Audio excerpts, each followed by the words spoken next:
네, 그러면 이제 마지막으로 비선형 자료 구조에 대해서 설명을 드리고 이번 주 강의는 마치도록 하겠습니다. 비선형 자료 구조는 제가 앞서서 우리가 처음 개요 시간에 설명드렸던 것처럼 어떤 순차적인 데이터의 구조가 아닌 것들을 표현을 할 때 쓰는 자료 구조고요. 주로 어떤 데이터들이 있지만 순차적이진 않지만 어, 상관관계나 어떤 연결 상태 같은 것들이 있어요. 실제로 있으면 그럴 때 표현해야 할 때 주로 사용하는 구조가 이제 비선형 자료 구조입니다. 그래서 대표적인 비선형 자료 구조의 종류는 트리와 그래프 두 가지로 이루어져 있습니다. 그래서 먼저 트리부터 살펴볼까요? 예, 트리는 진짜 그 나무 트리, 영어 트리이고요. 나무를 뒤집어 놓은 모습의 자료 구조로 데이터들이 1대1 관계인 1대 n 관계인 비선형 구조로 놓여 있다라는 겁니다. 그래서 제가 그림으로 설명드렸던 것처럼 이렇게 원이 있고 원이 데이터라고 보면은 이 데이터들 간에 어떤 계층적인 이런 구조가 있을 때 이거를 트리라고 하죠. 근데 이제 요 데이터와 요 데이터는 하나지만 얘하고 n개, 두 개가 연결돼 있고 얘 입장에서는 데이터가 더 많이 두 개 이상 지금 연결이 되어 있죠. 그래서 1대 n 관계인 비선형 구조로 놓여 있다라고 보면 되고요. 트리는 이제 두 가지 요소로 이루어져 있는데요. 노드와 간선이라는 것이 되어 있습니다. 노드와 엣지라고 보면 되는데 트리의 원, 그러니까 이건 데이터란 얘기입니다. 데이터라는 거고요. 노드와 노드를 연결하는 선, 이제 연결 리스트로 따지면은 링크라고 볼 수 있겠죠? 네. 그래서 요게 이제 간선, 엣지인 거고요. 그다음에 이게 이제 원, 노드, 데이터라고 이해하시면 됩니다. 그래서 트리는 계층 관계를 가지는데 트리의 노드를 이용해 부모 자식 간 관계를 표현할 수가 있다. 네, 계층 구조니까 당연히 우리가 가계도로 따지면 부모 자식 같은 거 개념이잖아요. 그래서 그런 관계를 표현할 수가 있다라는 거고요. 노드 중에서 특수한 노드가 있습니다. 루트 노드가 있고 단말 노드 두 가지가 있는데요. 루트 노드는 이 트리 구조상에서 가장 위에 있는, 가장 상위에 있는 노드를 말합니다. 트리의 맨 위에 위치한 노드다. 단말 노드는 더 이상 자식이 없는 노드입니다. 그래서 가장 아래에 위치한 노드들이겠죠. 네, 이런 것들이 이제 단말 노드다라고 이해를 해주시면 될 것 같습니다. 예시를 볼까요? 역시 책에서도 가계도로 예시를 들었는데 조선 왕가의 가계도입니다. 태조부터 이제 태조 자식들, 그다음에 그 사람들의 또 자식들 이런 식으로 가계도를 그려보면은 계층 구조가 이렇게 나타날 수가 있게 되죠. 태조라는 노드는 자식 노드로 정종과 태종과 회한대군 이렇게 가지게 되고 이렇게 자식들이 되면은 우리가 세대가 1세대, 2세대 이렇게 얘기하기도 하잖아요. 그래서 여기도 레벨이란 걸로 이 계층적 단계를 구분지어서 설명하긴 하는데 가장 위에가 레벨 0이고요. 역시 컴퓨터는 0부터 시작하죠. 0이고요. 그다음에 그 아래 자식들은 레벨 1, 그다음에 레벨 1의 자식들은 레벨 2, 레벨 3 이런 식으로 증가를 하는 트리 구조다라고 보시면 되고 루트 노드는 당연히 태조를 기준으로 그렸기 때문에 태조고요. 그다음에 단말 노드는 현재 그러니까 여기까지 그려진 거 덕천군, 문종, 세조, 맹종 여기까지가 단말 노드입니다. 그래서 보니까 단말 노드의 경우에는 특징이 모두 레벨이 같지 않을 수가 있습니다. 다른 레벨의 단말 노드들로 이루어질 수도 있습니다. 네, 그런 점 확인해 주시면 좋을 것 같고요. 그래서 무조건 그 단말 노드가 같은 레벨일 필요가 없다라는 것도 알아두시면 좋겠죠. 트리 중에 이제 자식이 딱 두 개만 있는 트리들, 자식이 딱 두 개만 있는 트리들을 이진 트리라고 이야기합니다. 바이너리 트리라고 이야기를 하고요. 설명 보면은 자식 노드를 두 개 이하로 정해놓은 구조입니다. 그래서 왼쪽과 오른쪽 두 개의 자식 노드만 가질 수 있다. 그래서 보면은 어떤 루트 노드가 있을 때 자식 노드가 하나, 두 개까지만 있을 수 있는 거예요. 근데 물론 하나만 있을 수도 있고요. 반대쪽 하나만 있을 수도 있습니다. 그래서 왼쪽 자식 노드, 오른쪽 자식 노드 책에 설명하고 있긴 하지만 뭐 왼쪽 오른쪽 이렇게 구분 짓는 거 그렇게 크게 중요하진 않습니다. 그래서 중요한 개념은 최대 이제 가질 수 있는 자식의 수가 두 개인 거를 이진트리라고 이야기한다. 라고 이해하시면 되고요. 이진트리 같은 경우에는 나중에 알고리즘에서 서치라든지 이런 때 사용하는 구조이기도 합니다. 네, 그렇게 알고 계시면 될 것 같아요. 네. 그리고 이제 서브 트리라는 개념이 있는데 말 그대로 전체 트리의 부분 트리라고 보시면 됩니다. 그래서 루트 노드인 A를 중심으로 이런 계층 구조, 이런 트리 구조가 있을 때 B를 루트 노드로 보고 이렇게만 바라보게 되면은 얘는 A의 서브 트리다. 서브 트리로서 이렇게만 볼 수도 있는 거예요. 네, 이해되시죠? 그다음에 반대쪽으로 이건 이진 트리니까 현재 이거는 이진 트리 예제입니다. 이진 트리니까 근데 뭐 이진 트리가 아닌 것도 마찬가지로 서브 트리 개념은 있는 거예요. 트리 안에 어떤 가지들 이런 거를 서브 트리라고 합니다. 그러면 이 서브 트리 안에 또 서브 트리가 있을 수 있는 거고요. 이런 식으로 개념적으로 어, 네, 구분지어서 생각할 수 있다라고 그냥 가볍게 이해를 해주시면 될 것 같습니다.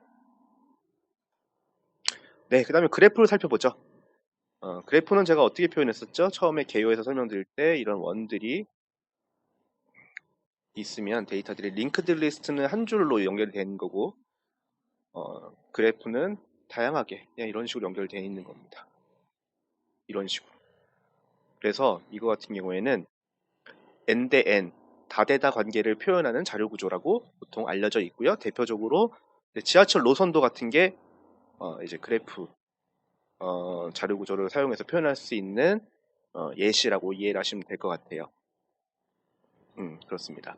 이게 왜 n 대 n이냐? 여기서 트리에서는 이제 그 부모 노드 관점에서 보면은 자식 노드가 여러 개일 수밖에 없잖아요. 그러니까 자식 노드가 부모 노드가 여러 개일 수는 없잖아요. 그렇죠? 그렇기 때문에 1대 n인 거고요. 근데 그래프는 그렇지가 않을 수가 있습니다. 얘도 여러 개의 연결된 노드를 가질 수 있고 그다음에 얘가 여러 번 참고될 수도 있는 거예요. 그렇기 때문에 이걸 n 대 n이라고 표현을 하는 겁니다. 그래서 그 그래프는 연결할 객체를 나타내는 정점과 객체를 연결하는 간선의 집합입니다. 트리랑 똑같죠? 네, 트리도 역시 노드와 엣지로 이루어졌다고 하는데 그래프도 역시 그림을 그려봐도 똑같으니까 마찬가지입니다. 근데 그래프와 트리의 차이점은 그래프에는 사이클이 존재할 수 있다는 거예요. 우리가 이제 트리에서는 사이클이라고 하면은 어떤 연결된 선들을 따라갔을 때 원을 그릴 수 있냐라는 건데 원 그릴 수 없죠. 그쵸? 이거는 사이클이 없죠. 근데 이제 트리는 여기 제가 예시를 들어만 봐도 여기서 이런 식으로 사이클이 생기죠. 네. 그렇기 때문에 그래프에는 사이클이 존재할 수 있다. 이제 트리는 노드랑 엣지라고 표현했는데 그래프에서는 보통 V 그다음에 V라고 표현하는데 이 V는 벌텍스입니다. 벌텍스. 네, 정점. 우리가 뭐 그 3D 그래픽에서 보면은 어떤 포인트를 버텍스라고 표현하잖아요. 네, 그거를 이야기합니다. 버텍스와 엣지로 정의가 된다라는 점 알아두시면 될 것 같아요.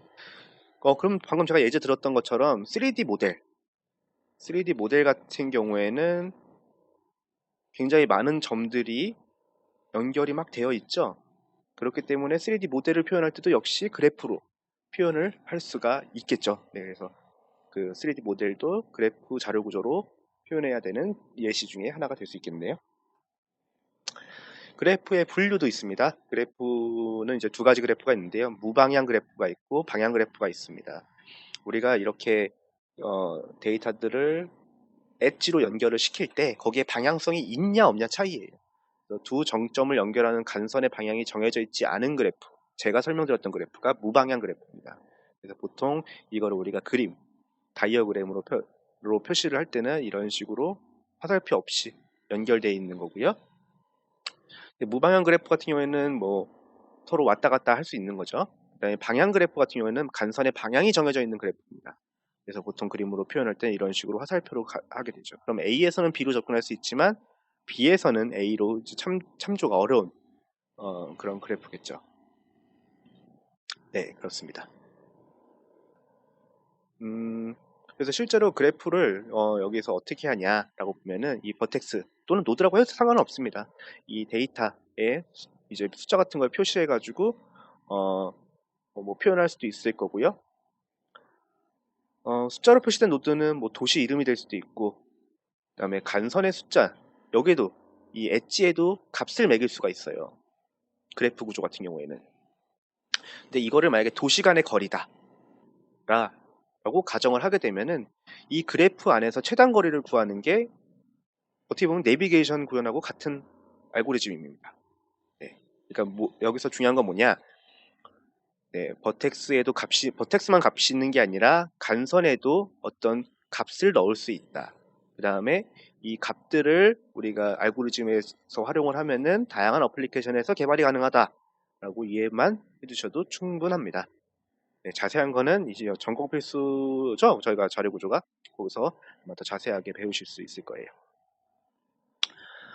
이제 그래프를 그럼 구현을 어떻게 하냐라고 봤을 때 이 그림 6-27 그래프를 보면은 이런 식으로 이제 표현이 됐다고 쳐볼게요.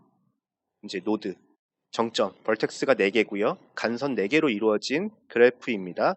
여기에 이제 순환 구조가 이제 보이게 되고요. 그래서 보면 2는 1로 접근 가능하고 1은 3으로 접근 가능하고 네. 3은 접근할 수 있는 게 없고 2도 3으로도 접근 가능하고 1은 3뿐만 아니라 4도 접근이 가능하고 이렇게 할 수 있는 간선 구조를 이 간선에 대한 정보를 2차원 배열로 저장을 할 수가 있습니다. 어떤 식으로 해석을 하면 되냐? 어떤 식으로 구현하면 되냐? 그래프를 보면은 2번에서 1번으로 가는 그 방향이 있죠. 그러면은 2번에서 1번으로 가는 방향에 1을 체크를 하는 겁니다. 그럼 여기에는 방향성이 있다. 이런 식으로 표현할 수 있는 거죠. 근데 반대로 1에서 2로 가는 건 없잖아요. 화살표가. 그래서 1에서 2로 가는 거는 0인 겁니다. 간선이 없다. 방향이 없다. 라고 이해하시면 돼요. 그러면은 아까 1번 기준으로는 3번하고 4번이었죠. 그래서 1번에서 3번, 4번 갈 때는 둘 다 역시 1로 되어 있습니다. 그 다음에 2번에서 3번도 갈 수 있었잖아요. 2번에서 3번 가는 것도 역시 1로 되어 있죠. 네, 이런 식으로 그래프는 2차원 배열로 간선이 어떻게 존재하는지를 표현하는 게 가능합니다. 네, 이해되셨죠? 네, 이런 식으로 이제 함께 생각을 해주시면 좋을 것 같습니다. 네, 그래서 이번 시간에 이제 자료 구조에 대해서 살펴봤고요. 자료 구조라는 게 이제 우리가 다루는 데이터들을 조금 더 효율적으로 다루기 위한 어떤 정리, 그다음에 표현 방법들을 이제 설명하는 분야고요. 네, 간단하게 우리가 선형 구조, 그다음에 비선형 구조를 살펴봤습니다. 네, 그러면은 네, 이번 주도 강의 들으시느라 수고 많으셨고요. 다음 주에 알고리즘 강의로 찾아뵙겠습니다. 감사합니다.